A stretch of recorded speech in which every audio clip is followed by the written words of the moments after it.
ये आपको शायद so we okay recording has started. So we started with impact turbine और हमने इसमें जो कल देखा था वो था impact turbine combined velocity triangle diagram. So combined velocity triangle diagram. ये जो मैं लिख रहा हूं यही मैं आपको एज अ नोट्स भी दे सकता हूं, कोई बहुत बड़ा इशू नहीं है, ठीक है। इंपॉर्टेंट थिंग ये है कि आपको चीजें दिखाई देनी चाहिए और साफ समझ में आनी चाहिए। Sumit is trying to join in, okay. So अब हमें करना क्या है, कंबाइंड वेलोसिटी ट्रायंगल डायग्राम के लिए हमको एक लाइन खींचनी है। Let this line be A and B.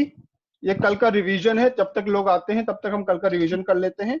और इसको बीच में दो इक्वल लाइन से यानी बीच में सी और डी से डिवाइड कर देते हैं, ठीक है। So main line is this, what we are doing is we are again revising the combined velocity triangle diagram of impact turbine, ठीक है। और रिवीजन के बाद हम आगे आएंगे। अब हमें देखना है ये वाला हिस्सा, ए वाला हिस्सा हम इनपुट मानेंगे और बी वाला हिस्सा हम आउटपुट मानेंगे।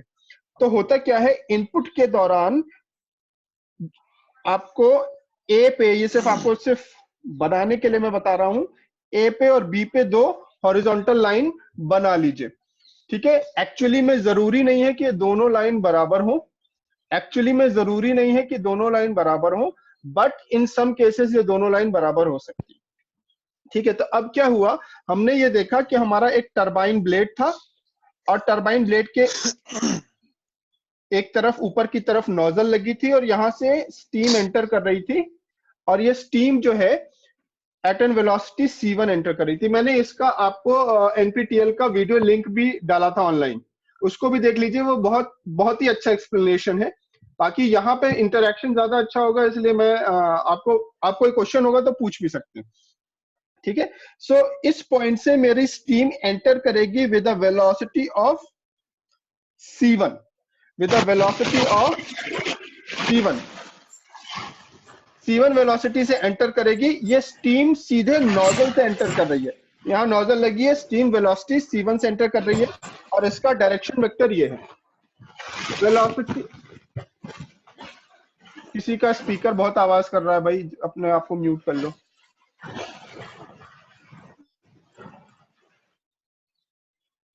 ओके, सो C1 से एंटर करेगी, देखिए कोई डाउट होगा तो आप पूछ लीजिएगा।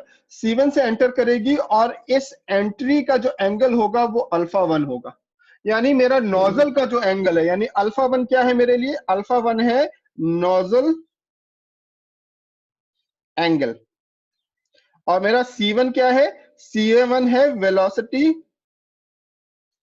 Of steam from nozzle. Shahbaz दिखाई दे रहा है? और बड़ा लिखूं, और बड़ा लिखूं? थोड़ा सा। अच्छा, थोड़ा सा और बड़ा लिखें, ठीक है। तो ये C1 समझ में आ गया। अब क्या हुआ, जो स्टीम अंदर आएगी वो स्टीम बाहर भी जाएगी और जो स्टीम बाहर जाती है वो C2 वेलोसिटी से बाहर जाएगी। तो जिस पॉइंट तक अंदर आई है उसी पॉइंट से बाहर जाएगी, हमेशा ध्यान रखिएगा। तो और उसका डायरेक्शन उल्टा हो जाएगा C1 से, तो ये हो जाएगा C2 वेलोसिटी। और जिस एंगल पे आई है α1 पे, जरूरी नहीं है उसी एंगल पे बाहर जाए, तो आपको जो एंगल बाहर एग्जिट स्टीम एंगल होगा उसको हम बोलेंगे α2, ठीक है। अब क्योंकि इस स्टीम के आने की वजह से कुछ मोमेंटम जो है वो प्रोवाइड हो जाएगा मेरे ब्लेड को, कुछ मोमेंटम प्रोवाइड हो जाएगा और ये मोमेंटम हो जाएगा, मोमेंटम की वजह से वेलोसिटी जनरेट होगी और इस वेलोसिटी को हम u बोलते हैं। और इस u वेलोसिटी को हम c और d के बीच में रिप्रेजेंट करेंगे। So this is your u velocity.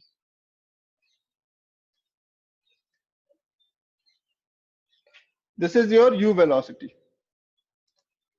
समझ में आ रही है बात? अब क्या हो गया, ये u वेलोसिटी हमारे पास है और एक ये c1 है, तो हमारे पास एक वेक्टर ये है, एक वेक्टर c से लेकर के d तक है और एक वेक्टर c1 है।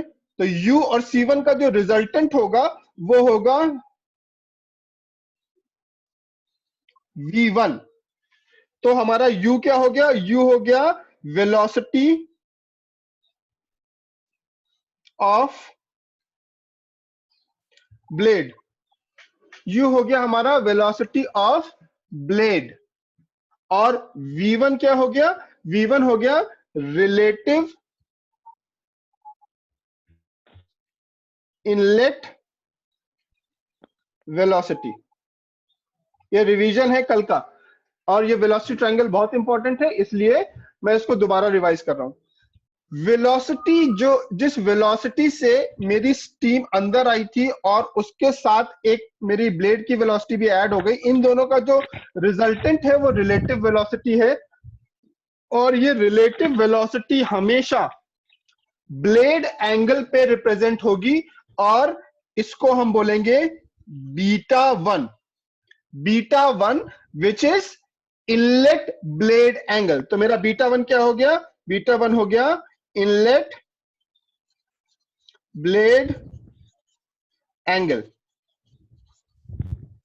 ठीक है, अब जो मेरी रिलेटिव वेलोसिटी इनलेट हुई थी वही रिलेटिव वेलोसिटी एग्जिट भी होगी। तो रिलेटिव वेलोसिटी एग्जिट होगी जिस पॉइंट पे इनलेट हुई थी उसी पॉइंट से एग्जिट होगी और उसका डायरेक्शन चेंज हो जाएगा, तो ये हो जाएगा v2। और मेरा जो एंगल है जिसपे मेरी रिलेटिव वेलोसिटी एग्जिट हो रही है उसको मैं बोलूंगा beta two. So beta two क्या हो जाएगा, बीटा टू हो जाएगा एग्जिट ब्लेड एंगल।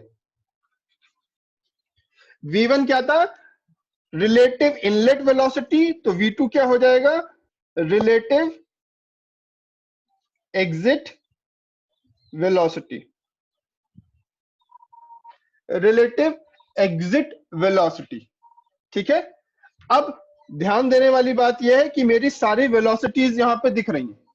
ठीक है, मगर मेरा ये जो बेस है इसकी लेंथ क्या होगी अगर मुझे डिटरमाइन करना है, अगर मुझे डिटरमाइन करना है इसकी लेंथ क्या होगी, तो देखिए ये c1 एक वेलोसिटी वेक्टर है। अगर मैं इसको एक कंपोनेंट को ब्रेक करूंगा, इसके c1 के कंपोनेंट को ब्रेक करूंगा, ध्यान दीजिए मैं c1 के कंपोनेंट को ब्रेक कर रहा हूं यहां पे, तो मेरा इतना वाला हिस्सा, ये हिस्सा जो है वो c1 cos अल्फा 1 कहलाएगा और मेरा ये हिस्सा जो है वो कहलाएगा c1 sin अल्फा 1। ठीक है, और अगर मैं इस c2 को, मेरा c2 कहां है, मेरा c2 ये है, मेरा ये c2 है, इस c2 वेक्टर को ब्रेक करूंगा, इस c2 वेक्टर को ब्रेक करूंगा। आप देखिए मेरा c2 वेक्टर क्या है, मेरा c2 वेक्टर हो जाएगा ये मेरा c2 वेक्टर है। अगर मैं c2 वेक्टर को ब्रेक करूंगा तो मुझे एक हॉरिजॉन्टल कंपोनेंट मिलेगा which is c2 cos alpha 2, जो यहां से लेकर के यहां तक होगा, और एक कंपोनेंट ये मिलेगा which is called c2 sin alpha 2। ठीक है, c2 sin अल्फा 2। तो ध्यान दीजिएगा ये जो c1 sin अल्फा 1 है और ये जो c2 sin अल्फा 2 है, ये आपके एक्सियल थ्रस्ट है, एक्सियल फोर्स है। ये सिर्फ आपके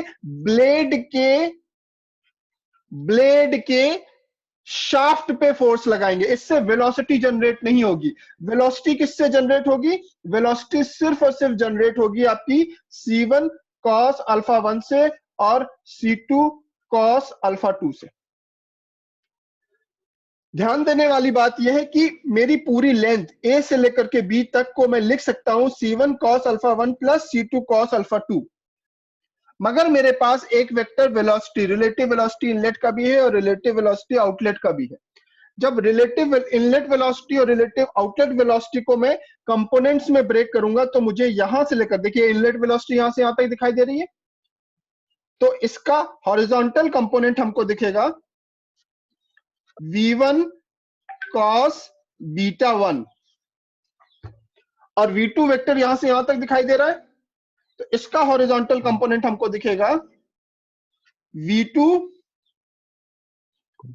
cos बीटा 2 और इसका साइन कंपोनेंट जो होगा वो C1 sin अल्फा 1 के बराबर ही होगा क्योंकि दोनों के लिए वर्टिकल सेम है। तो V1 sin beta 1 will be equal to C1 sin alpha 1 और इस केस में V2 sin बीटा 2 भी जो है वो C2 cos अल्फा 2 के बराबर हो जाएगा। इस पूरे ट्राइंगल से हम ये समझ सकते हैं, अगर ये मैं ट्राइंगल आगे बढ़ा करके रखूं, ठीक है, तो यहां से अगर आप देखिए तो मैं ये समझ सकते हैं कि हम सीधा सीधा जो है इस ट्राइंगल को देखते हुए आप देखिएगा कि हम लिख सकते हैं C1 cos alpha 1 plus C2 cos alpha 2 is equal to V1 cos beta 1 plus V2 cos beta 2। Work done हमने क्या डिसाइड किया था?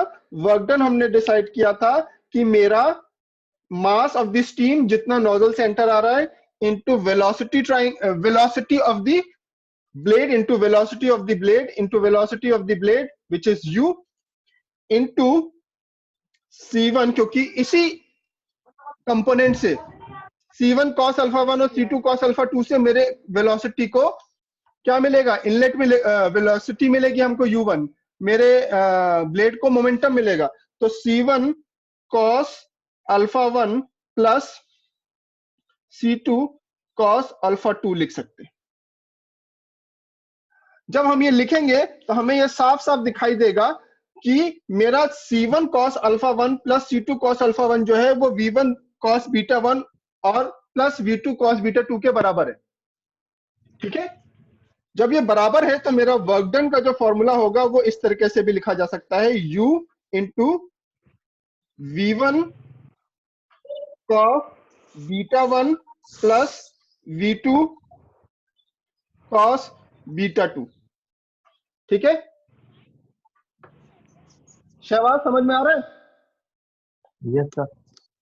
ठीक है, तो ये मेरा फॉर्मूला, याद रखिएगा ये बहुत इंपॉर्टेंट फॉर्मूला है। ये मेरा फॉर्मूला हो गया वर्क डन बाय ब्लेड, और इसको हम रेट, क्योंकि पर यूनिट सेकंड होगा तो रेट ऑफ वर्क डन भी बोल सकते हैं।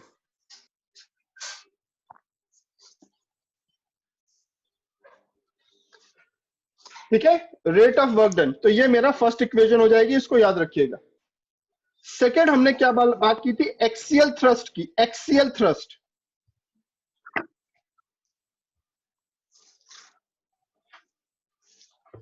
एक्सियल थ्रस्ट की जब हमने बात की थी तो आपने ये देखा होगा कि एक्सियल थ्रस्ट कैसे जनरेट हो रहा है। एक्सियल थ्रस्ट जनरेट हो रहा है मेरे वर्टिकल कंपोनेंट्स की वजह से।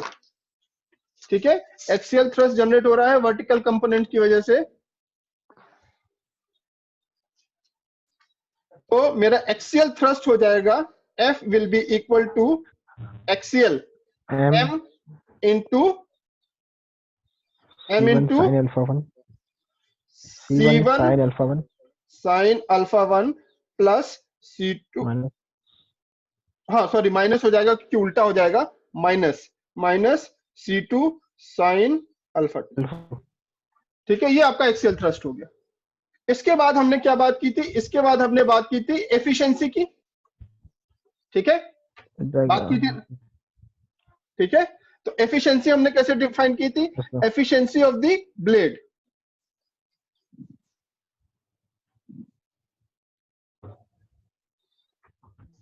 और एफिशिएंसी ऑफ द ब्लेड हमने क्या डिफाइन किया था कि एफिशिएंसी ऑफ द ब्लेड को हम डायग्राम एफिशिएंसी भी बोलते हैं। Yes sir. तो कहीं क्वेश्चन में आ जाए डायग्राम एफिशिएंसी कैलकुलेट कीजिए तो आप परेशान नहीं होंगे, efficiency of the blade he diagram efficiency है, और आपको याद रहे इसलिए हमको सबस्क्रिप्ट डी लगा दे रहे हैं। डायग्राम एफिशिएंसी का फॉर्मूला क्या है? Rate of work done energy supply to the blade rate of work done divided by energy supplied. अब भाई एनर्जी सप्लाई कहां से होगी? एनर्जी सप्लाई वहां से हो रही है कि जो मेरे नोजल से स्टीम बहुत तेजी से आ रही है, इसी की तो काइनेटिक एनर्जी मेरे ब्लेड को घुमाएगी। तो एनर्जी सप्लाइड जो होगी वो, क्योंकि नोजल की वेलोसिटी c1 है, तो एनर्जी सप्लाइड को हम लिख सकते हैं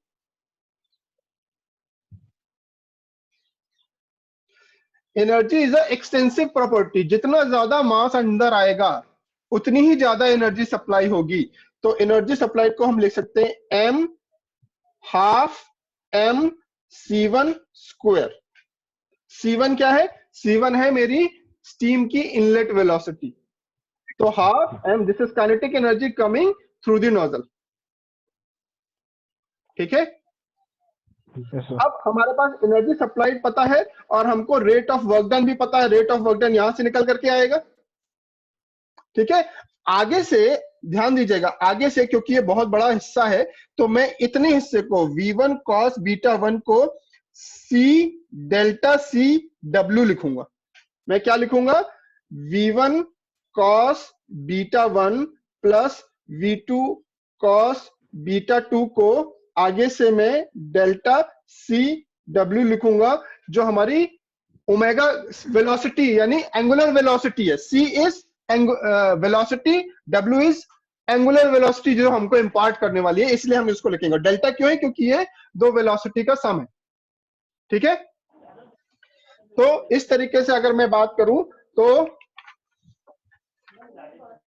मैं अपनी एफिशिएंसी या डायग्राम एफिशिएंसी को लिख सकता हूं m u क्या है?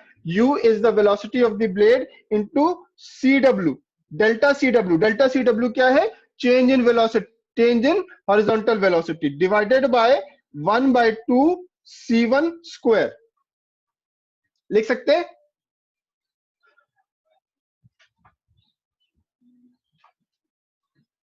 ठीक है, इसका 2 ऊपर चला जाएगा तो ये मेरा जो फॉर्मूला बन के आएगा, आएगा 2mu delta cw upon c1 का स्क्वायर।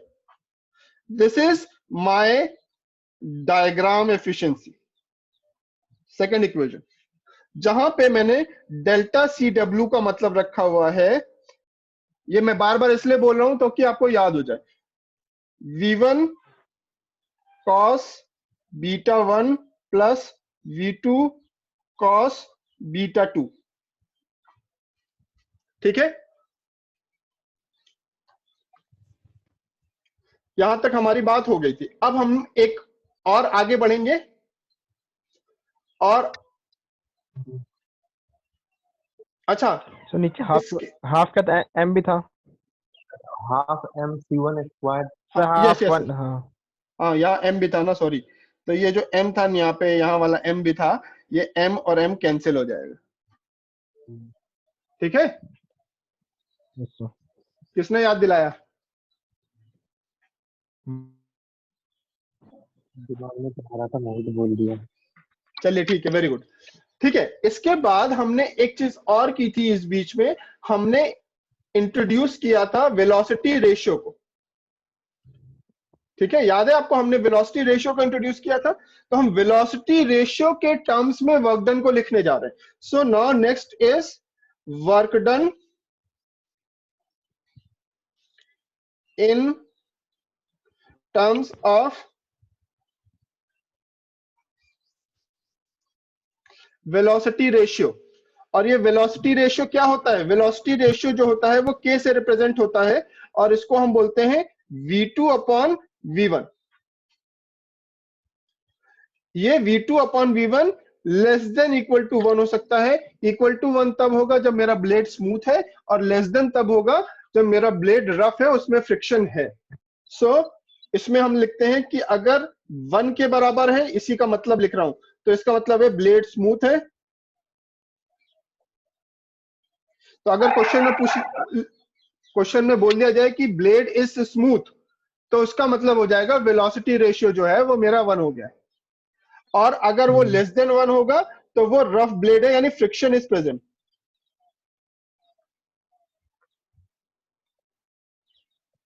ठीक है, बराबर है। ये नोट्स भी मैं आपको डाल दूंगा। ब्लर आ रहा सर, है सिर्फ वीडियो ब्लर आ रहा।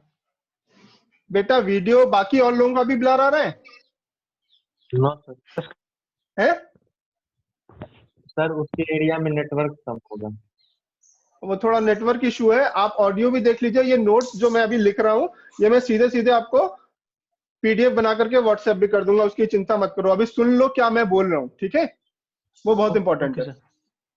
और थोड़ा बहुत तो दिख ही रहा होगा। यस सर, वो बीच में तो बिल्कुल ही गायब हो जा रहा है सर, नेटवर्क इशू होगा शायद। नेटवर्क इशू है, ठीक है। चलिए, तो अब हमने क्या किया, अब याद रखिए, क्योंकि मैं बार बार क्यों बोल रहा हूँ इसको समझिए। मैंने निकाला वर्क डन। वर्क डन हमने क्या निकाला था, हमारे वर्क डन का फॉर्मूला निकल के आया था एम यू। मैं जो बोल रहा हूं उससे पहले आप अपने आप लिखने की कोशिश कीजिए। M u V1 cos beta one, beta one क्या है, इनलेट एंगल है, plus V2 cos cos beta 2 beta two. Very good, ये हमारा वर्क डन निकला था। अब हम इसमें से V1 cos बीटा वन को कॉमन निकाल लेते हैं, तो क्या मिलेगा हमको, हमको मिलेगा m dot U into V1 cos beta one one plus V2 cos beta two divided by V1 cos beta one. ध्यान दीजिएगा कि मेरे इसमें दो हिस्से हैं। इसमें एक है V2 अपॉन V1 cos और दूसरा है cos beta one beta two upon cos beta one. तो हम जानते हैं कि हमारा V2 अपॉन V1 क्या है, V2 अपॉन V1 जो है वो K है। अब ध्यान दीजिए एक बात और, हमारी वेलोसिटी ट्रायंगल को अगर आप देखेंगे तो ये देखिए V1 cos बीटा वन लिखा हुआ है।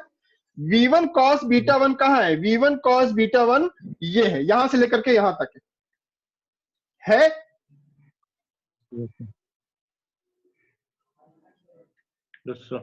सॉरी गलत बोल रहा हूं, आप लोग भी देखते नहीं हो। V1 cos बीटा वन यहां से लेकर के यहां तक है, C तक है, A से लेकर के C तक है, A से लेकर के C तक है। ठीक है शहबाज, सर मत मारो अपना। नहीं सर, वो देखने में ठीक हो गया था। हाँ, तो आप लोग वेलोसिटी ट्रायंगल जरा देखिए ध्यान से, जो हमने बनाया है A से लेकर के C तक है और C1 cos अल्फा वन यहां से लेकर के यहां तक है। ठीक है, अगर मैं C1 cos अल्फा वन में से U माइनस कर देता हूं, C1 cos अल्फा वन में से U को माइनस कर रहा हूं, तो मेरी वैल्यू क्या हो जाएगी, V1 cos beta one. Beta one. ठीक है, इसका मतलब यह हो गया कि V1 cos बीटा वन को मैं लिख सकता हूं C1 cos alpha one minus U, लिख सकते हैं। Yes sir. अगर मैं ये इसको लिख सकता हूं तो मैं ये इसको यहां सब्स्टिट्यूट करूंगा। ठीक है, जब मैं इसको सब्स्टिट्यूट करूंगा तो मेरे पास वैल्यू आ जाएगी, work done is equal to m into u into C1 cos alpha one minus U minus U into one plus, अब क्या आया था वहां पे क्या था, यहाँ पे क्या था, यहाँ पे था V2 upon V1। V2 upon V1 को मैं K लिख दूंगा, विच इज वेलोसिटी रेशियो। और क्योंकि बीटा टू और बीटा वन ये दोनों कांस्टेंट हैं, क्यों कांस्टेंट है, क्योंकि ये इनलेट और एग्जिट ब्लेड एंगल है। Beta two is exit blade angle और beta one is inlet blade angle. तो जब एक बार टरबाइन बन गई तो उसके ब्लेड एंगल को चेंज नहीं किया जा सकता। इसका मतलब ये हो गया कि cos beta one upon cos beta 2 upon cos beta 1 is also a constant and can be written as C. तो K के साथ मैं cos beta 2 upon cos beta 1 को C के टर्म्स में रिप्लेस कर देंगे। And this is the work done with respect to my velocity ratio. My velocity ratio, this is equation 3.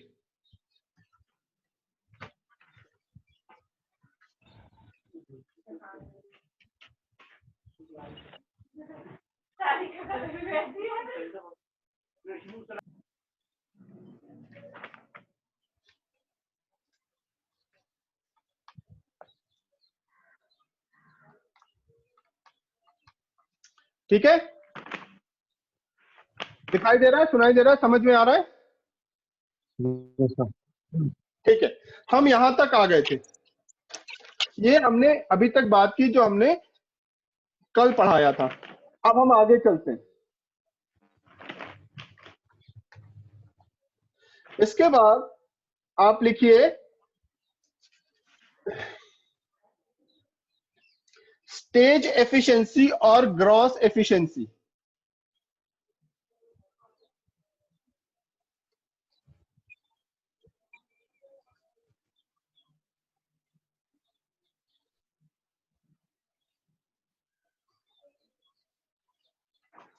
Stage efficiency और ग्रॉस एफिशिएंसी। स्टेज एफिशिएंसी और gross efficiency लिख लीजिए। Stage efficiency और gross efficiency is a ratio of किस चीज का ratio है? Rate of work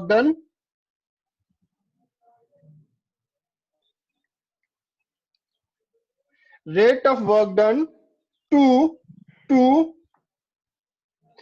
energy supplied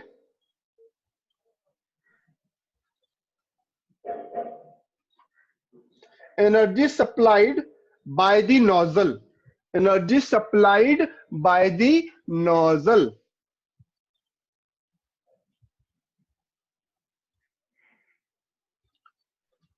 अब होता क्या है, अगर मेरा ये नोजल है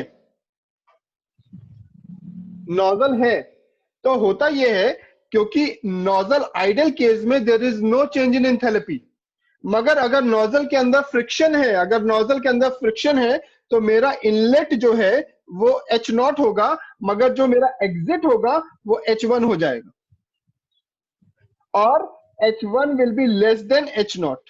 क्यों? क्योंकि बीच में जो फ्रिक्शन है उसने मेरी एंथैल्पी को रिड्यूस कर दिया। ठीक है, तो स्टेज एफिशिएंसी को मैं रेट ऑफ वर्क डन कैसे लिखेंगे हम? रेट ऑफ वर्क डन वही फॉर्मूला है, rate of work done is m u into delta CW upon change in enthalpy in the nozzle. So change in enthalpy is H0 minus H1। अगर मैं H1 minus H0 लिखूंगा तो negative आ जाएगा, तो हमें higher से lower को minus करना है। So this is my stage efficiency.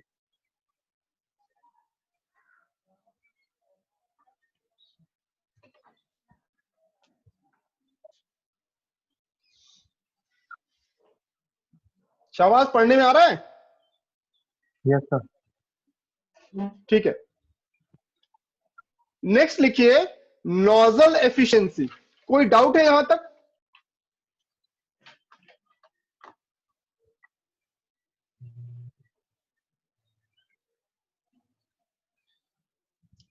लिखिए nozzle efficiency.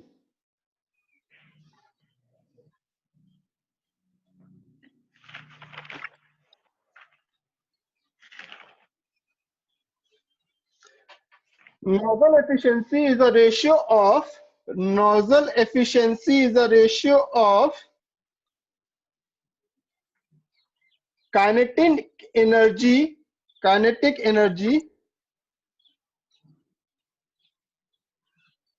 given to the system or given to the turbine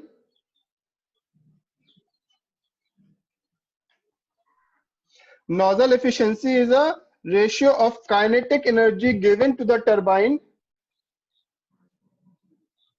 and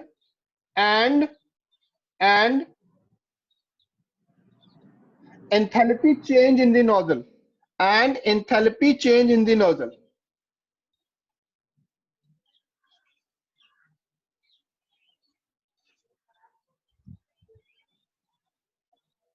ये जब हम नोजल में आएंगे तो दोबारा बात करेंगे।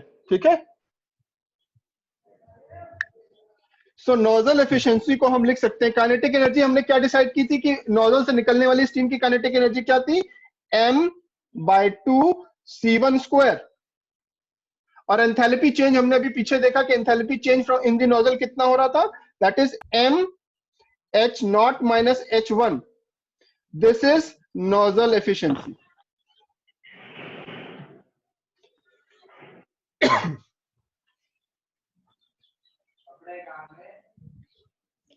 ध्यान देने वाली बात यह है कि स्टेज एफिशिएंसी जो अभी हमने इससे पहले बात की, stage efficiency is equal to diagram efficiency into nozzle efficiency.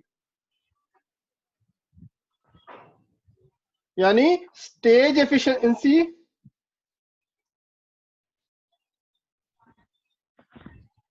Is equal to diagram efficiency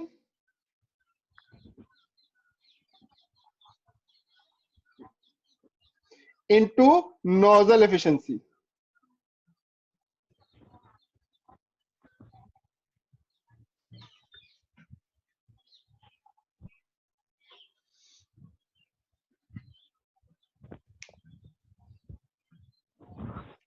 ठीक है? Yes, sir. Okay, now next,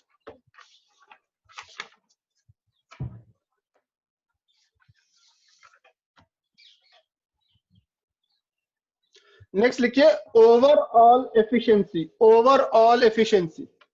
ये क्वेश्चन कई बार पूछा जाता है।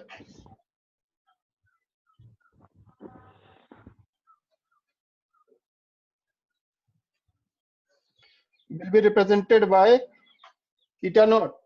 The overall efficiency is ratio of work delivered to shaft, work delivered at shaft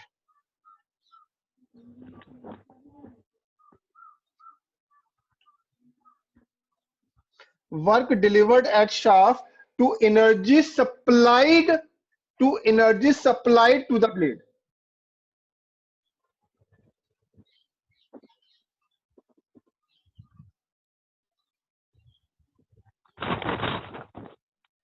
और overall efficiency को हम लिखते हैं nozzle efficiency into diagram efficiency into mechanical efficiency of the turbine.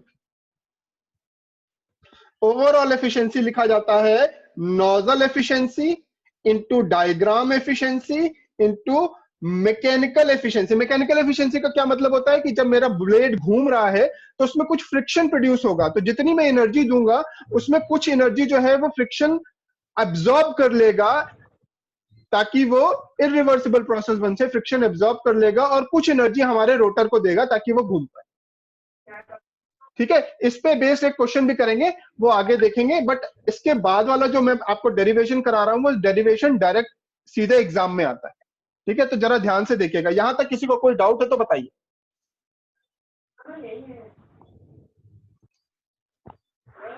आगे बढ़े।